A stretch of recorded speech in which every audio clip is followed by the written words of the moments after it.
ना देवी देवता को मानता है और ना ही पूजा करता है। भगवान को नहीं मानते अभी तक नहीं, क्योंकि कभी अनुभव नहीं किया। हैं? कभी अनुभव नहीं किया, इसलिए नहीं मानता। कभी अनुभव नहीं किया, भगवान का अनुभव कभी नहीं किया। नहीं, करा दें हम जब अनुभव? कभी दिल में होता है कि यार आज मंदिर जाना चाहिए, तब चलाया तो नहीं जाता। आपने कहा भगवान का अनुभव नहीं हुआ, जी, मैं आपको अनुभव करा दूं। भगवान का अनुभव हम सबको होता है, कई बार हुआ, पर आप उसे स्वीकार नहीं कर पाते, एक्सेप्ट नहीं कर पाते। साइंस कहता है कि वस्तु है, ये माइक है तो इसे बनाने वाला कोई होगा, ये पांडाल है तो इसे बनाने वाला कोई होगा, ये सब व्यवस्थित दिख रहा है तो ये व्यवस्था बनाने वाला कोई तो होगा, व्यवस्था करने वाला कोई है या नहीं? हाँ या ना? है। तो बताओ, जब आपका जन्म हुआ तो आपके माँ के आंचल में जो दूध की व्यवस्था की वो किसने की थी? भगवान ने। और फिर आपने माँ की छाती से लगकर वही दूध पिया जो उनकी व्यवस्था का था, जी और आपका पेट भरा, जी। आप दूध पी के बड़े हुए, फिर भी आप कह रहे हैं हम ईश्वर का अनुभव नहीं हुआ। स्वागत है आपका, आपकी सेवा में ये दास अनिरुद्ध, आप सबका दास। आज बात करेंगे इस कार्यक्रम में, क्या नज़र लगती है। बहुत लोग कहते हैं कि नज़र लग गई, लोग कहते हैं कि आज हम नजरौटा पहने हैं, आज हमने नींबू टांग रखा है, मिर्ची नींबू, तो कोई अपने द्वार पर नजरौटा रखता है। बात यह है कि क्या नज़र होती है या ये केवल बातें हैं। देखिए, जब लाला को, कन्हैया को नज़र लगती तो माँ यशोदा गाय की पूंछ से नज़र उतारती है। नज़र लगती है, ये बात बिल्कुल सही है कि नज़र लगती है। और कई बार ये कहा जाता है कि कुछ लोग अपने कर्मों का फल भोगते हैं, उससे भी नज़र का बहाना बना के टाल देते हैं। ये भी एक पहलू है, ये भी एक पक्ष है। पर सच्चाई ये है कि बच्चों को, आपके काम को, आप बहुत अच्छा चल रहे हैं, बहुत अच्छा जा रहे हैं, कि तभी किसी ने कह दिया वाह आपने ये कर लिया, वो पा लिया। तो इस तरह से लोगों की हाय लग जाती है। जैसे बच्चों को हाय चंद्रमा पहनाई जाती है कि किसी की हाय ना लगे, हाय इसके पास तो ये है, हाय इसके पास तो ये है। इसलिए कहते हैं कि अपने संपन्नता को छिपा के रखिए, अपनी खुशियों को छिपा के रखिए, वरना नजर लग जाएगी। माँ यशोदा जब लाला को नजर लगती, लाला जम्हाई लेते, बार बार आलस्य करते, तो मैया लाला को गैया के पास ले जाती और गाय की पूंछ से 7 बार सिर पर घुमाती। इस तरह कन्हैया की नजर माँ यशोदा उतारती। आपको चाहिए कि आप भी बच्चों की नज़र समय समय पर उतारते रहें। नमक से भी नज़र उतारी जाती है, नमक को 7 बार घुमा करके और उसे पानी में डाल दिया जाए तो नज़र उतर जाती है। गाय की पूंछ से भी नज़र उतरती है और अन्य बहुत सारी चीज़ों से, झाड़ू से भी नज़र उतारने की एक परंपरा रही है। तो आप सब इस तरह से अपने जीवन को जिएं, इस तरह से कार्य करें। सबसे पहले अपनी सफलता का प्रदर्शन ना करें, अपने धन को प्रदर्शित ना करें कि जी हमारे पास इतना पैसा है। अपनी कमाई कभी किसी को ना बताएं। आप कितना सफल हैं, अपनी सफलता किसी को ना बताएं अपने मुंह से। लोग अपने आप जज कर लेंगे, लोग अपने आप समझ लेंगे कि आप कितने सफल हैं। आप ना कहिए कि मैं इतना कमाती हूँ या कमाता हूँ। आप मत बताइए कि आपके पास पैसा कितना है, वरना लोग नज़र लगाते ही लगाते हैं। कई बार आप बहुत प्रेम से रह जाएं, पति पत्नी, भाई भाई, तो लोग आपके रिश्तों में नज़र लगा देते हैं। और आपने देखा होगा कि जिस दिन आप बहुत प्रेम से रहे और किसी ने कह दिया वाह आप तो बहुत प्रेम से रहते हैं, उसके बाद आपने कई बार गौर किया हो, आपस में थोड़ी सी नोकझोंक हो ही जाती है। तो ये लोगों की नज़रों का प्रभाव है, इसलिए नज़रों से बच के रहना चाहिए। और वो आप किसी को ना बताएं कि आपके पास क्या है। आनंद से भगवत चिंतन जो ईश्वर ने दिया वो प्रसाद है, और उसे समाज की सेवा में लगाया जाए, अच्छे कार्यों में लगाया जाए। ठीक है, आज का उपाय, नज़र से बचने वाला उपाय ये है कि आप सदा नारायण कवच अपने पास रखें। श्रीमन्नारायण श्रीमन्नारायण का नाम जप करें और नारायण कवच का पाठ कर सकते हैं। आपको याद है तो ठीक है, वरना एक पुस्तक ले लें नारायण कवच की और नारायण कवच का पाठ रेगुलर करें। उससे आपको कोई भी संकट नहीं होगा, कोई भी नज़र और कोई भी नकारात्मक ऊर्जा कभी आपको परेशान नहीं करेगी। तो आप सुदर्शन भगवान का स्मरण करिए, या फिर ऐसा करिए कि आप जैसे भगवान नारायण के हाथ में क्या होता है, शंख और चक्र। तो जो चक्र होता है वो चक्र आप भगवान का पूजन करें, स्मरण करें और वो चक्र अपने पास रखें। चक्रम युगांता नलतिग्मनयमी भ्रमत समन्तात् भगवत प्रयुक्तम।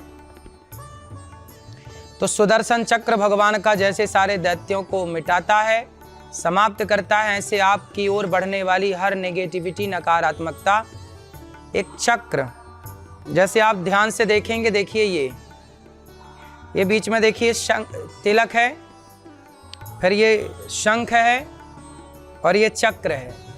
इस तरह से शंख चक्र तिलक कहीं ना कहीं अपने शरीर में, अपने आसपास रखिए इस तरह से। इससे क्या होगा, आप कभी किसी नज़र से, किसी नकारात्मकता से सदा सदा के लिए बच पाएंगे। और आप इस तरह से शंख चक्र तिलक अपने द्वार पर भी रख सकते हैं ताकि आपका घर भी बच जाए। कुछ लोग वो नजरौटा राक्षस टाइप के एक फ़ोटो टांग लेते हैं, वो उसकी ज़रूरत नहीं पड़ेगी। कुछ लोग अपने घर पर जूता टांग लेते हैं, टायर लटका देते हैं नज़र से बचने के लिए। इन सब की कोई आवश्यकता नहीं है। अपने घर के ऊपर झंडा, भगवान का झंडा श्री हनुमान जी का, हाथ वज्र और ध्वजा विराजे, और अपने द्वार पर शंख चक्र तिलक जरूर लगाएं। चक्र भगवान को स्पर्श करा के, भगवान का स्पर्श करके, उसमें श्रीमन्नारायण का स्मरण करके वो चक्र अपने पास सदा रखें, तो सदा आप नज़रों से बचेंगे, हर बुरी नज़र से बचेंगे। राधे राधे। बुरी नज़र वाले तेरा मुंह काला, ऐसा आपने बार बार सुना होगा। और नज़रों से बचाने के लिए, हर बुरी नज़र से बचने के लिए आपको चाहिए कि आप सदा अपने कान के पास एक काला सा, जैसे माँ छोटे से बच्चे को माथे पर काला टीका लगाती है, वो काला टीका हर नज़र से बचने के लिए, तो आप भी अपने कान के पीछे हल्का सा काला कुछ टीका लगा लें, कुछ लगा लें। और हाथ में सदा रक्षा सूत्र पहने, भगवान को स्पर्श करा के और रक्षा सूत्र पहने। आपके हाथ में सदा रक्षा सूत्र होने से वह आपको हर बुरी नज़र से बचाता है। आपके पास तुलसी की माला होनी चाहिए, आप गले पे तुलसी की माला पहने, ताकि तुलसी हर नकारात्मकता को रोकती है, इसलिए लोग तुलसी की माला पहनते हैं।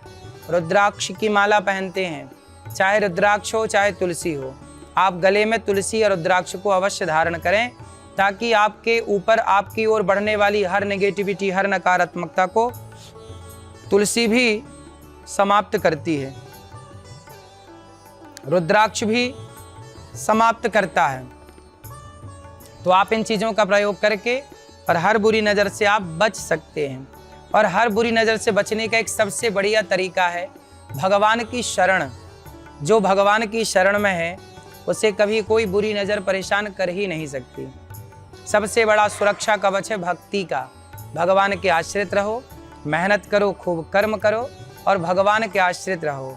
हम सदा भगवान के हैं, ऐसा भाव रखो, कोई नज़र कभी आपको परेशान नहीं करेगी। आज का समाधान, कहते हैं नज़रें लग जाएं तो बार बार जम्हाई आती हैं, आलस्य आता है, प्रमाद आता है, चिड़चिड़ापन आता है। चिड़चिड़ापन आए, बार बार आलस्य आए, जम्हाई आए, तो समझ लो कि नज़र लगी है। बार बार अंगड़ाई लेने का मन करे तो समझ लो नज़र लगी है। फिर क्या करें? कहा जाता है कि स्त्रियों को रविवार के दिन पानी में नमक मिलाकर के, नमक वाले पानी से घर में पोंछा लगाना है, पूरे घर में। संडे के दिन, यदि रविवार के दिन आपने पूरे घर को नमक पानी से, नमक डालकर पानी में उससे पोंछा लगाया, तो आपके घर की सारी नकारात्मकता समाप्त हो जाएगी और घर में सदा एक सकारात्मकता बनी रहेगी। हो सके तो अपने घर में रोज एक छोटा सा हवन करना सीखिए। भगवान को 4-6 आहुतियाँ देना सीखिए, है ना।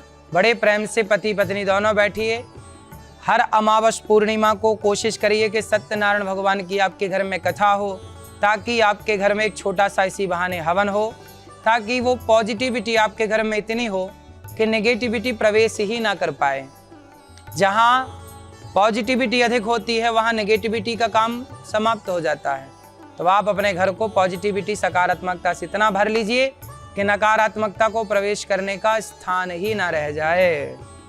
देखो, अभी तक हमने बात की गलत नज़रों की, अब थोड़ी सी बात करते हैं कि सोचिए हम पर भगवान की नज़र पड़ जाए, हम पर भगवान की कृपा दृष्टि पड़ जाए तो जीवन कितना संवर जाएगा। तो आपको चाहिए कि भगवान की नज़र आप पर बनी रहे, जैसे राम जी की नज़रें सदा हनुमान जी पर बनी रहती हैं। राम जी की नज़रें विभीषण पर बनी तो विभीषण लंका के राजा बन गए। राम जी की नज़रें सुग्रीव पर पड़ी तो सुग्रीव किष्किंधा के राजा बन गए। भगवान की नज़र प्रहलाद जी पर पड़ी तो प्रहलाद जी का यश छा गया। भगवान की नज़र ध्रुव जी पर पड़ी तो ध्रुव की जय जयकार हो गई। भगवान की नज़र मीराबाई पर पड़ी तो मीराबाई कृतार्थ हो गई। बस संसार की नज़र से प्रभु आप हमें बचाए रखिएगा और अपनी नज़रों में हमें सदा डुबाए रखिएगा। हम आपकी नज़रों में रहें। इसलिए तो कहते हैं कि नज़रों से गिराना ना, चाहे जितनी सजा देना, नज़रों से जो गिर जाए मुश्किल है संभल पाए। हे राधा रानी, हे श्याम सुंदर, संसार की हर गलत नज़र से बचाइएगा, पर प्रभु ऐसी कृपा बनाइए कि हम सदा आपकी नज़रों में रहें। जो भक्त भगवान की नज़रों में हैं वो आनंद से ही झूमेगा, प्रसन्न चित्त ही रहेगा जीवन में। इसलिए जैसी कृपा दृष्टि भगवान ने भक्तों पर बरसाई, वैसे भगवान हम सब पर कृपा बनाए और हम कृपा की नज़रों में बने रहें। कहते हैं कि ये जो नज़र है, ये नज़र एक बार कृपा की नज़र पड़ गई। एक बार सूरदास जी भगवान के दर्शन करने गए तो लोगों ने कहा, सूरदास जी आपकी तो नज़रें ही नहीं हैं, आँखें ही नहीं हैं, आप क्यों मंदिर आते हैं, क्यों दर्शन करते हैं, आप तो अंधे हैं। सूरदास जी ने कहा, मैं अंधा हूँ, मेरी नज़रें नहीं हैं, मेरे भगवान थोड़ी अंधे हैं, उनकी नज़रें तो हैं, मैं उन्हें नहीं देख सकता तो क्या हुआ, भगवान मुझे देख लें, इससे मेरा कल्याण हो जाएगा। और बात सही है, मैं क्या देखूं भगवान को, मुझे क्या पता कि भगवान कहाँ हैं, पर भगवान को पता है कि मैं कहाँ हूँ। इसलिए प्रभु आप अपनी नज़रों में सदा बनाए रखिएगा। आप अपनी नज़रें दास अनिरुद्ध पर, हम सब पर ऐसी बनाइएगा कि आपकी नज़रें कभी हटे ना, कृपा दृष्टि कभी हटे ना। राधे राधे। गाजियाबाद से राजीव जी का सवाल है कि मैं अच्छा काम करता हूँ, बिजनेस थोड़ा चलता है, लोग नज़र लगा देते हैं और मेरा बिजनेस रुक जाता है, मेरा काम धंधा रुक जाता है। तो राजीव जी आपके लिए बताऊं कि आप मेहनत करते रहिए, अपना काम करते रहिए, अपने लक्ष्य की ओर बढ़ते रहिए। लोग किस तरह से कहते हैं, किस तरह से क्या करते हैं, उनका कोई दोषारोपण आप पर नहीं होगा। मैंने आपको जैसा कि बताया कि अपने दुकान पर शंख चक्र तिलक आप अपने द्वार पर लगवाइएगा और आप भी शंख चक्र, जैसे मैंने आपको पहले बताया कि इस तरह से, जैसे ये देखिए तिलक है, ये चक्र है, ये शंख है, इस तरह से आप भी अपने ऊपर धारण कर सकते हैं, अपने गले में शंख चक्र पहन सकते हैं और अपनी दुकान में शंख चक्र तिलक द्वार पर लगा सकते हैं, ताकि आपके जीवन में आने वाली कोई भी नकारात्मकता, कोई भी नेगेटिविटी आपको प्रभावित ना कर सके। यदि आप ऐसा करते हैं तो आप हर नकारात्मकता से बच जाएंगे और लोगों के लाख प्रयास करने पर भी आपका कुछ भी नहीं होगा। आप खूब आगे बढ़ेंगे, खूब तरक्की करेंगे। आप केवल हो सके तो नारायण कवच का पाठ करना स्टार्ट कर दीजिए। रोज़ आप नारायण कवच का एक पाठ कर लिया करिए, सबके लिए, हर उस व्यक्ति के जो बिजनेस व्यापार करने वाला है, जिससे लगता है कि मेरे जीवन में कोई असुरक्षा सी है, कोई ऐसी नज़र है जो मेरी ओर बढ़ रही है, गड़ी हुई है, तो आप नारायण कवच का पाठ करें। कोई भी नज़र, कोई भी नेगेटिविटी आपका बाल भी बांका नहीं कर सकती। तो आप नारायण कवच का पाठ स्टार्ट कर दें। यदि नहीं कर सकते तो किसी ब्राह्मण को बुलाकर आप नारायण कवच का अनुष्ठान करा सकते हैं। राधे राधे।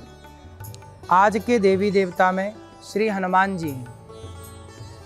हनुमान जी वो हैं जो आपको हर बुरी नज़र से बचाएंगे। यदि आपके आसपास कहीं हनुमान जी का मंदिर हो और पंचमुखी हनुमान जी हों, तो हनुमान जी के यहाँ 5 दीपक जला करके और गुलाब के पुष्प, लाल कलर का पुष्प हनुमान जी के 5 पुष्प हनुमान जी के चरणों में अर्पित करें। और पंचमुखी हनुमान जी हैं तो 5 पुष्प भगवान श्री हनुमान जी को अर्पित करें, 5 दीपक जलाएं और हनुमान जी से प्रार्थना करें तो आपके जीवन में आने वाला हर संकट हनुमान जी की कृपा से टल जाएगा। यहाँ तक कि आपके जीवन में कोई भूत पिशाच की भी कोई बाधा है, कहते हैं ना, जो यह पढ़े हनुमान चालीसा हो यह सिद्धि, तो सिद्धि देने वाले हनुमान जी हैं। भूत पिशाच निकट नहीं आवे, महावीर जब नाम सुनावें। कोई भी बुरी नज़र है, कोई भूत प्रेत की नज़र है, कोई गलत नज़र है, कोई नकारात्मकता है, तो हनुमान चालीसा का पाठ करिए। हनुमान जी के मंदिर में जाकर पंचमुखी हनुमान जी को प्रणाम करिए, लाल कलर के पुष्प चढ़ाइए, हनुमान जी को लड्डुओं का भोग लगाइए और वो लड्डू का भोग सब में बांटिए। जिसमें कोई कुत्ता भी हो, उस कुत्ते को लड्डू अवश्य प्रदान कीजिए। अपने जीवन में कुछ धन दीन दुखियों की सेवा से जोड़िए। जैसे गौरी गोपाल आश्रम में रोज प्रातः सवेरे संतों को अन्नदान होता है, अन्न क्षेत्र बढ़ता है। आप भी अन्न क्षेत्र की सेवा से जुड़ सकते हैं, आकर गौरी गोपाल अपनी आंखों से देख सकते हैं यहाँ की सेवाओं को। तो कुछ ना कुछ आपके धन अन्नदान से जुड़ना चाहिए। जब आप अन्नदान करते हैं तो हर बुरी नज़र आपसे हट जाती है और हनुमान जी की कृपा पर बरस पड़ती है। तो हनुमान जी की कृपा पर सदा बरसती रहे, यही भगवान से मंगल कामना है कि आप सुखी और स्वस्थ रहें, ताकि आपके जीवन में आने वाला हर संकट हनुमान जी की कृपा से टल जाए। राधे राधे। आज का मंत्र है हं हनुमते नमः। यदि आप कोई बुरी नज़र से बचना चाहते हैं तो हं हनुमते नमः, हं हनुमते नमः, हं हनुमते नमः। इस तरह से ओम हं हनुमते नमः, ओम हं हनुमते नमः, इस तरह से मंत्र का जाप करने से, हनुमान जी की आराधना करने से आप हर बुरी बात से, हर नकारात्मकता से बच पाएंगे और खूब सुखी और स्वस्थ अपना जीवन व्यतीत करेंगे। हाजीपुर से रघु हैं, ये पूछ रहे हैं कि बहन बेटियों का विवाह नहीं हो रहा, क्या करें कि जल्दी से बेटियों का, बहनों का विवाह हो जाए। बेटियों से बोलिए, बहनों से बोलिए कि वो सुबह पीपल को जल चढ़ाएं और शाम को घी का दीपक पीपल के पास जलाएं और सुबह जब जल चढ़ाएं तो पीपल की 7 परिक्रमा लगाएं। 7 परिक्रमा पीपल की लगाएं सुबह जल चढ़ाकर, और पीपल को ओम नमो भगवते वासुदेवाय कह करके प्रणाम करें और शाम को दीपक जलाएं घी का। बहुत जल्दी ही विवाह के योग संयोग बैठ जाएंगे और आपकी बेटी और बहनों का विवाह जल्दी से संपन्न हो जाएगा। तो आपको इस तरह का उपाय कर लेना चाहिए। कल बात करेंगे लाभ पंचमी की, किस तरह से आपका लाभ होगा, किस तरह आपका यश कीर्ति बढ़ेगी, धन धान्य बढ़ेगा। इस पर चर्चा करने के लिए दास अनिरुद्ध कल फिर आपके बीच में उपस्थित होगा। महाराज का मंत्र कार्यक्रम सुबह 7:20 पर TV9 भारतवर्ष पर नित्य की तरह कल फिर आपसे भेंट होगी। तब तक सुखी और स्वस्थ रहें, अपना ख्याल रखें। सबको जय श्रीमन्नारायण, जय श्री कृष्णा, राधे राधे।